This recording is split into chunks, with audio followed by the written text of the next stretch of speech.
होली की रात, होलिका की आग तेज जल रही है, लेकिन देव के दिल की रोशनी बुझ चुकी है। सब लोग खुशियों में डूबे हैं, पर देव अकेला खड़ा अपनी गलतियों को याद कर रहा है। दूसरी तरफ वासु के आंसू रुक नहीं रहे। उसका भरोसा टूट चुका है, पर प्यार अब भी जिंदा है। एक तरफ तन्हाई, दूसरी तरफ दर्द, और बीच में ईगो की दीवार। क्या ये आग उनकी दूरी को जला देगी, या उनका रिश्ता हमेशा के लिए राख बन जाएगा? आगे क्या होगा, ये जानने के लिए वीडियो को एंड तक देखिए। और अगर आपको ऐसे ही इमोशनल ट्विस्ट्स पसंद है, तो चैनल को लाइक, शेयर और सब्सक्राइब ज़रूर कीजिए। होली का दिन था।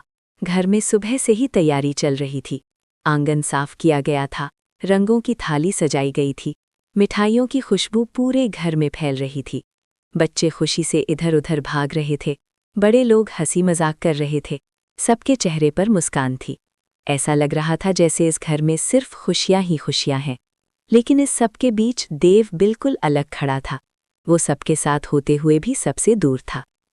देव ने भी सुबह सबको होली की बधाई दी थी, लेकिन उसकी आवाज़ में वो गर्मजोशी नहीं थी जो पहले हुआ करती थी। उसकी आंखों के नीचे हल्का सा थकान कसाया था। शायद रात भर वो सो नहीं पाया था।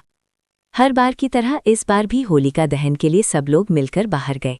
लकड़ियां जमा की गईं, पूजा की तैयारी हुई, सबने मिलकर आग जलाई। आग धीरे धीरे बढ़ने लगी। लोग एक दूसरे के साथ हंसी मजाक करते हुए उस आग के चक्कर लगा रहे थे। देव थोड़ा पीछे खड़ा था। उसकी नज़र आग पर थी, लेकिन उसका मन कहीं और था। आग की लपटें जब ऊपर उठती थीं, तो उसे लगता था जैसे उसके अंदर का दर्द भी जल रहा हो। उसने सोचा था कि वक्त के साथ सब ठीक हो जाएगा, लेकिन आज उसे महसूस हो रहा था कि कुछ भी ठीक नहीं हुआ। वासु से उसकी दूरी बढ़ चुकी थी। दोनों एक ही घर में रहते हुए भी अजनबी बन गए थे। देव के दिल में एक बोझ था। उसे याद आ रहा था वो पल जब वासु ने उससे अपना दर्द बताना चाहा था, लेकिन उसने उसकी बात को हल्का समझकर टाल दिया था। उस वक्त उसे लगा था कि वासु बस ज्यादा सोच रही है, लेकिन आज उसे लग रहा था कि शायद गलती उसकी थी। शायद उसने वासु को समझा ही नहीं। होलिका की आग तेज हो चुकी थी। लोग अपनी बुरी आदतों को जलाने की बात कर रहे थे। कोई अपनी गुस्से को जलाने की बात कर रहा था, कोई अपनी बुरी सोच को। देव के मन में भी एक आवाज़ आई। क्या वो अपनी जिद को जला पाएगा? क्या वो अपने ईगो को खत्म कर पाएगा? उसने कभी सोचा ही नहीं था कि उसकी खामोशी वासु को इतना चोट पहुंचाएगी। लोग एक दूसरे के साथ फोटो ले रहे थे, एक दूसरे को गले लगा रहे थे, लेकिन देव ने किसी के पास जाने की कोशिश नहीं की। उसे लग रहा था जैसे वो इस खुशी का हिस्सा ही नहीं है। उसने देखा कि वासु थोड़ी दूर खड़ी है। दोनों की नज़र एक पल के लिए मिली, लेकिन फिर वासु ने अपनी नज़र हटा ली। ये छोटा सा पल देव के लिए बहुत बड़ा था। उसने महसूस किया कि वासु के दिल में अब भी दर्द है। देव ने आज पहली बार खुद से सवाल किया, क्या उसने सच में वासु को अकेला छोड़ दिया? क्या उसका प्यार सिर्फ लफ्ज़ों तक रह गया? आग की रोशनी उसके चेहरे पर पड़ रही थी, लेकिन उसके अंदर अंधेरा था। वो चाहता था कि कोई उससे पूछे कि वो कैसा है, लेकिन सबको लगता था देव मजबूत है, उसे किसी सहारे की ज़रूरत नहीं। थोड़ी देर बाद लोग धीरे धीरे वापस घर की तरफ बढ़ने लगे। किसी ने देव को बुलाया भी, लेकिन उसने कहा कि वो थोड़ी देर में आएगा। सब चले गए और देव अकेला रह गया। होलिका की आग अब धीमी पड़ रही थी। राख हवा में उड़ रही थी। देव ने सोचा शायद उसका रिश्ता भी ऐसे ही धीरे धीरे जलकर राख बन रहा है। उसकी आंखों में आंसू नहीं थे, लेकिन उसका दिल भर आया था। उसने अपनी मुट्ठी बंद की और खुद से वादा किया कि वो अब और खामोश नहीं रहेगा। लेकिन फिर एक डर भी था, कहीं देर ना हो जाए, कहीं वासु उससे हमेशा के लिए दूर ना हो जाए। होलिका की आग के सामने खड़ा देव अपनी गलतियों का बोझ महसूस कर रहा था।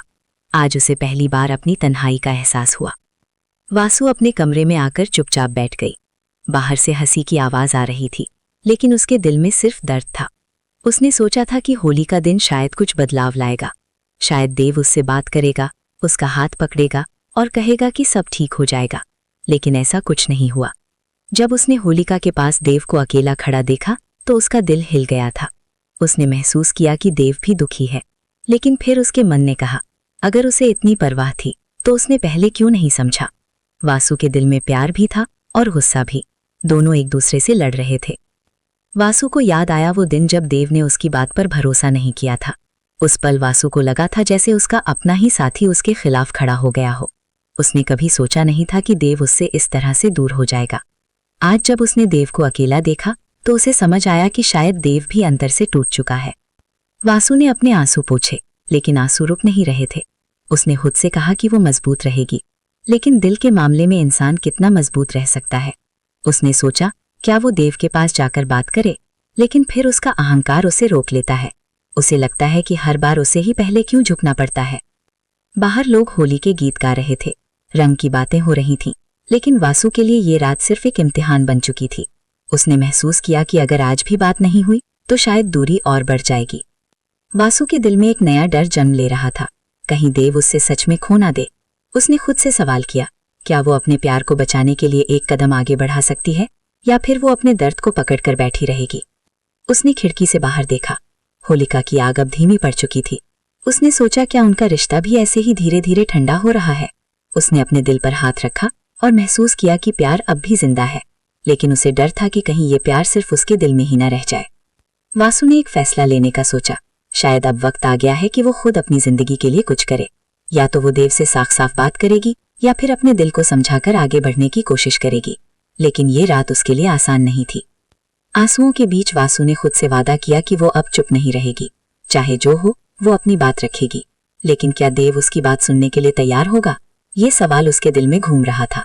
होली की इस रात ने दोनों के रिश्ते को एक मोड़ पर ला खड़ा किया था। अब या तो ये आग उनकी गलतफहमियों को जला देगी, या फिर उनके प्यार को हमेशा के लिए राख बना देगी।